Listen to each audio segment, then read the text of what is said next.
Je sais que tel que nous sommes là, chacun de nous est venu avec ses propres fardeaux à lui. Tel que nous sommes là, la pluie a empêché les activités de certaines personnes. La pluie ou les circonstances de la vie a empêché que certaines personnes puissent obtenir les choses qu'ils devaient obtenir depuis le commencement. Alléluia. Je sais que pendant que je vous parle, vous avez tellement de problèmes et de tragédies qui tourmentent votre cerveau, qui tourmentent votre cœur, qui tourmentent votre personne, de telle en sorte que vous ne pouvez pas expliquer à un individu. Si aujourd'hui vous devriez prendre le temps pour expliquer vos problèmes à qui que ce soit, le temps va passer tellement vite. Vous allez vous rendre compte plus tard que vous avez déjà passé plus de 2 heures juste pour expliquer vos problèmes. Mais la Bible déclare que la foi, pour l'avoir possédée, il y a eu un groupe de personnes, une catégorie de personnes qui possédaient la foi. Et la foi a permis à ces personnes d'obtenir un témoignage favorable. Celui qui attend un témoignage favorable pendant cette période, pendant ce temps, ces derniers doit avoir la foi. La foi est une opération extraordinaire. Sans la foi, personne ne peut contempler la manifestation de Dieu. La Bible déclare, il faut que celui qui s'approche de Dieu croit qu'il existe et qu'il est le rémunérateur de ceux qui le cherchent. On ne peut pas vouloir s'approcher de Dieu si au préalable, nous n'étions pas, oh mon Dieu, un homme de foi. C'est les hommes de foi qui s'approchent de Dieu. On peut tous venir auprès de Dieu, mais on ne peut pas tous sortir de la présence de Dieu avec quelque chose. La chose qui peut permettre à un individu, à un enfant de Dieu de sortir avec un élément dans la présence de Dieu, c'est ce qu'on appelle la foi. Or, sans la foi, il est appelé un homme de devenir désagréable. Et Dieu veut que les hommes soient agréables. Si vous êtes désagréable devant Dieu, ce n'est pas parce que vous êtes un pécheur. Mais pour Dieu, ceux qui sont désagréables devant sa présence, ce sont des personnes qui manquent la foi. Qu'est-ce que la foi qui peut faire en sorte que les hommes deviennent désagréables devant Dieu? La foi, c'est juste une démonstration extraordinaire de choses qu'on ne peut pas toucher, de choses qu'on ne peut pas comprendre. Alléluia. Un homme de foi est un homme qui a les évidences dans la vie. La vie telle qu'elle est là, c'est une vie qui appartient pas seulement aux courageux, mais aux hommes de foi. Alléluia. Même les personnes dont nous appelons des personnes courageuses sont des personnes de foi. C'est parce que dans leur propre langage à eux, comme ils ne peuvent pas dire que ce sont des hommes de foi, c'est pourquoi nous les appelons des courageux. Mais en principe, ce sont des personnes qui ont la foi. La foi est une voix intérieure qui ne cesse de vous dire que demain sera meilleur, oh mon Dieu. La foi est une force particulière qui parle au plus profond de toi, qui te dit commence et ça, oh mon Dieu. Commence, oh mon Dieu. Commence, oh mon Dieu. Nous n'avons aucune garantie que ça va marcher, mais nous avons, oh mon Dieu, une voix qui parle au plus profond de nous. Et cette fois qui nous dit comment ça va aller. Vas-y, oh Egosimba. Nenebi Samutu, oh mon Dieu. Nenebi Sakaba, jeune momi balé. Ane o ekobi maboete. Sogoza mutua foi yeba ke osimba. Nenebi sabatua foi ke osimba. Ça peut être flou. Ça peut passer à gauche. Ça peut passer à droite. J'aimerais dire à une personne Egosimba. Yebi sa voisin Egosimba. Et l'oroni au traversé. Dieu ne peut pas t'abandonner. Depuis que vous lisez la Bible, vous allez voir la majorité des personnes qui étaient dans la Bible, qui ont traversé des problèmes difficiles. Dieu n'a pas laissé le point d'abandon dans leur vie, oh mon Dieu. En lisant la Bible, Dieu avait créé Adam. Adam était seul. Il vivait sur la terre. Il y avait des animaux. Il y avait des choses, des arbres. Mais la Bible déclare, Dieu descendait chaque nuit pour parler avec Adam. C'était pas facile. C'était pas évident. À cette époque-là, étaient déjà barricadés par des milliards d'anges. Mais Dieu s'est décidé de venir sur la terre pour parler avec Adam. Pour quelle raison? Parce que Dieu ne voulait pas abandonner Adam. Bien-aimé dans le Seigneur, la foi ne veut pas dire vous n'allez pas rencontrer les doutes, mais la foi veut simplement dire vous rencontrerez les doutes, mais vous aurez la capacité de surmonter les doutes. La Bible déclare dans le livre de Genèse chapitre 15, Abraham dit à Dieu, oh Père, je m'en vais sans enfant. C'est Eliezer de Damas qui sera mon héritier. Dieu a dit à Abraham, je ne t'avais pas dit cela.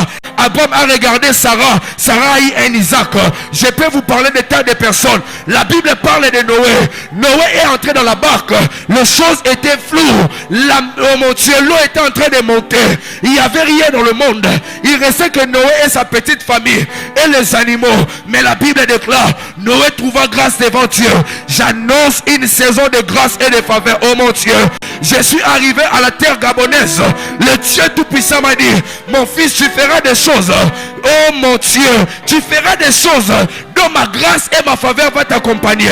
La grâce de Dieu m'a accompagné, j'ai trouvé des gens. La grâce de Dieu m'a accompagné, j'ai trouvé des choses. J'ai pris au nom de Jésus-Christ de Nazareth. Avant, oh mon Dieu, Dieu est capable de te donner un miracle. Pour Dieu, les choses ne sont pas impossibles. La Bible déclare, lorsque le Fils de l'homme reviendra, trouvera-t-il la foi? Dieu attend une foi dans ton cœur afin qu'il se manifeste. Na déclaré na kombo na Yesu Masiya. Saison oyo, et un saison particulier. Biso tout remata, biso tout rebonga. Na olo bango sous l'onction de Dieu, oh mon Dieu. Mais je vous parle de Dieu Tout-Puissant, le Dieu de la Bible, le Dieu qui est capable d'accomplir des choses extraordinaires. La Bible déclare, la nuit qui précédait l'arrestation de Jésus, il est allé prier et il s'est mis à pleurer. La Bible déclare, pendant cette nuit, Jésus a dit à Dieu, oh Père, toutefois pas ma volonté, mais ta volonté. La question est celle de savoir, quand est-ce que Jésus avait compris que c'était pas sa volonté, c'était la volonté de Dieu? C'est parce qu'il y avait la foi en lui qui lui disait, même si elle a flou, toki maté, il y a sa voisin, saison, et saison qui maté.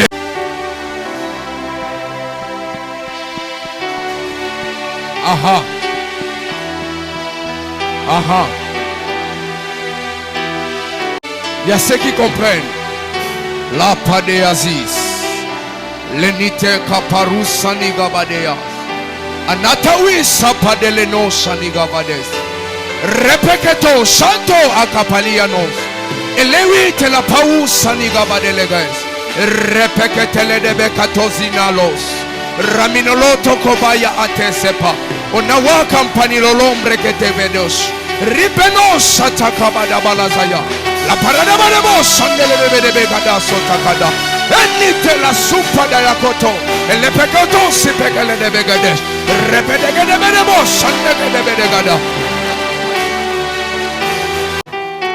Nous avons lu un texte ensemble dans Jean chapitre 9, le verset 1er jusqu'au verset 7. Alléluia. La Bible déclare, un homme aveugle de naissance, Jésus était en train de passer avec ses disciples. La Bible déclare, les disciples posèrent la question à Jésus, qui a péché pour que cet homme soit né aveugle? Alléluia. Les disciples continuèrent et disent à Dieu, est-ce que c'est son père? Est-ce que c'est sa mère? Est-ce que c'est lui-même qui a péché afin qu'il soit né aveugle? Jésus dit ceci, le cas d'espèce, ce n'est ni son père, ce n'est ni sa mère, ce n'est ni lui-même, c'est pour que la gloire de Dieu soit manifestée. Écoutez très bien, frères et sœurs, pendant tout ce temps, l'aveugle ne voit ni Jésus, ni Pierre, ni Jean, ni Jacques. Il entend le bruit.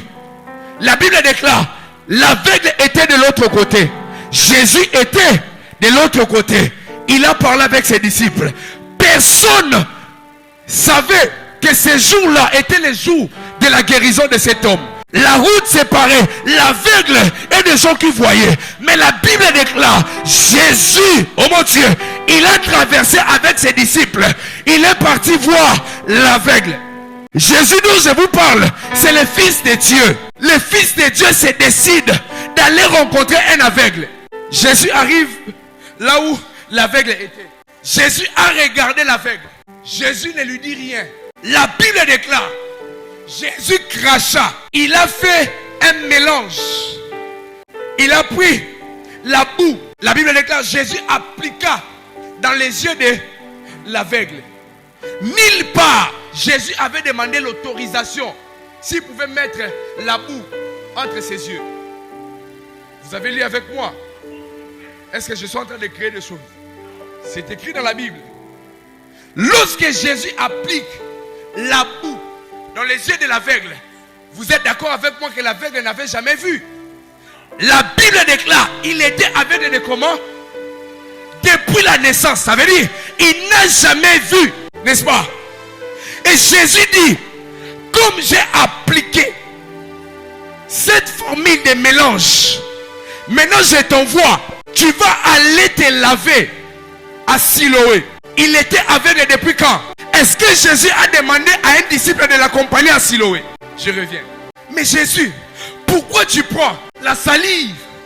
Et pourquoi tu prends la poussière de la terre? Est-ce que je peux dire quelque chose? Vous n'allez pas vous fâcher contre moi. Ah, donc, le problème de cet aveugle, c'était depuis quand? Donc, si on dit que le problème est depuis la naissance, ça peut être un problème de formation ou de malformation. Donc, le départ de cet aveugle était mauvais. Cet homme était aveugle avec son corps, pas avec son esprit. C'est pourquoi pour lui, Jésus n'a pas fait de prière spirituelle.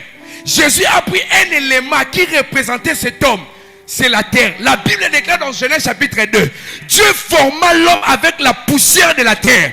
Jésus a pris un peu de salive qui représente de l'eau. Et la Bible déclare, il a fait un mélange. Il a pris la terre. Il a appliqué. Jésus voulait dire à l'aveugle, mon cher, ton problème, c'est au niveau de la terre. C'est pourquoi je prends un peu de la terre. Je remets là où tu ne vois pas bien. Je prends un élément qui constitue une partie de tes yeux pour remettre. Mais la grande question est celle de savoir. Il était un aveugle. Il n'a jamais vu. Jésus lui pose. Jésus lui dit, va te laver à Siloé. Il n'a jamais vu. Je te parle d'un aveugle depuis sa naissance. Il n'a jamais vu. Il ne connaît même pas la route.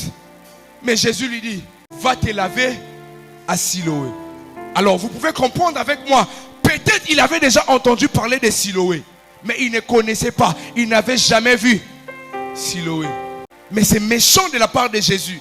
A dit, c'est méchant parce qu'il n'a jamais vu. Jésus pouvait demander à Pierre, Pierre, accompagne cet aveugle pour qu'il se lave. La foi a ses propres exigences à elle-même. Lorsque l'aveugle a entendu que Jésus lui disait, va te laver à Siloé, il n'a pas douté. Il n'a pas montré l'incrédulité. Il n'avait jamais vu Jésus. Il n'avait jamais entendu parler de quelqu'un qui était aveugle et pouvait voir. Mais quand il a entendu, la Bible déclare, il partit à Siloé. Je ne sais pas où s'est trouvé Siloé. L'aveugle était ici. Siloé était de l'autre côté. Vous voulez que je vous dise une chose? La foi connaît les chemins. La foi maîtrise les chemins. Si vous êtes un homme de foi, vous connaissez déjà les chemins. Siloé était là-bas. Lui, il est aveugle ici. Jésus lui dit, va te laver à Siloé. Il a pris son bâton. Il commence à chercher Siloé. Il avait la boue, la salive d'un homme sur ses yeux. Il cherche Siloé. Il se cogne. Il cherche Siloé. Il ne connaissait pas Siloé. Il cherche Siloé.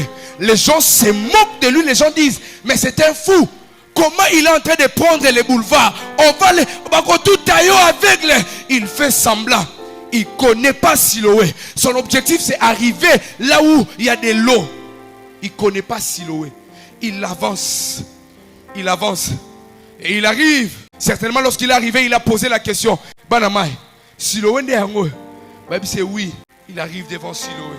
Jusque-là, ce n'est pas ses pieds, ni la connaissance qui l'a conduit à Siloé. C'est la foi. Il arrive devant Siloé. Il touche que le sable. Et quelqu'un lui dit, tu es un aventurier. Regarde à gauche. De l'eau est à côté. Il ne sait même pas où est gauche. Où se trouve droite. Il cherche. À un moment, il a touché de l'eau. Il a dit, oui, c'est ça mon Siloé. Il appliqua de l'eau sur son visage. La Bible est claire. Il est rentré. Lorsqu'il est rentré, on a dit qu'il est devenu comment? Il était parti croyant. Lorsqu'il est revenu comment? Comment il est revenu voyant? Parce que il a cru. La femme à la perte de sang s'est retrouvée dans une situation où il y avait beaucoup de personnes. Elle ne savait pas où se trouvait Jésus. Elle avait juste besoin de toucher le pont de son vêtement pour qu'elle soit guérie. Mais cette femme ne connaissait pas Jésus. La Bible déclare, beaucoup de gens étaient là. La femme, elle a cherché par la foi. Elle a esquivé Pierre. Elle a esquivé Judas par la foi. Elle a localisé Jésus. Elle a touché les ponts de son vêtement. La Bible déclare, et le sang cessa de couler. Jésus posa la question, qui m'a touché? Pierre, Anelka a regardé Jésus, il a dit, maître, il y a une foule. Tu poses la question, qui t'a touché? Pierre n'avait pas compris la question. Pierre pensait que Jésus posait la question pour savoir qui l'avait cogné. Mais Jésus posait la question pour savoir qui l'avait touché. Alors que Jésus marchait, il y avait l'empressement des gens. Les gens le cognaient. Les gens ne le touchaient pas. La femme avait touché. C'est pourquoi il a posé la question. Pierre, je ne cherche pas celui qui m'a cogné, mais celui qui m'a, avec foi. Si on touche Jésus, l'hémorragie de ces problèmes va s'arrêter. Et la foi exceptionnelle pour toucher Jésus, c'est la foi. Et cette foi s'exprime par ta prière. Où sont les hommes de la prière? Les gens qui peuvent s'oublier. Les gens qui peuvent dégager les chaises devant leur chemin pour parler à Dieu. Rien ne pourra changer. Rien ne pourra changer si aujourd'hui on ne change pas notre manière de prier. Ce soir, c'est une soirée des assoiffés. Donne-moi les fonds que j'aime quand je conduis la prière. Juste ça. J'ai pris au nom de Jésus qu'au moment où nous sommes assis, pas que le Saint-Esprit te prenne et te jette, mais que le Saint-Esprit commence à parler à ton cœur. Mets à nouveau des mots afin que tu commences à parler à Dieu dans une dimension de foi comme tu n'as jamais expérimenté.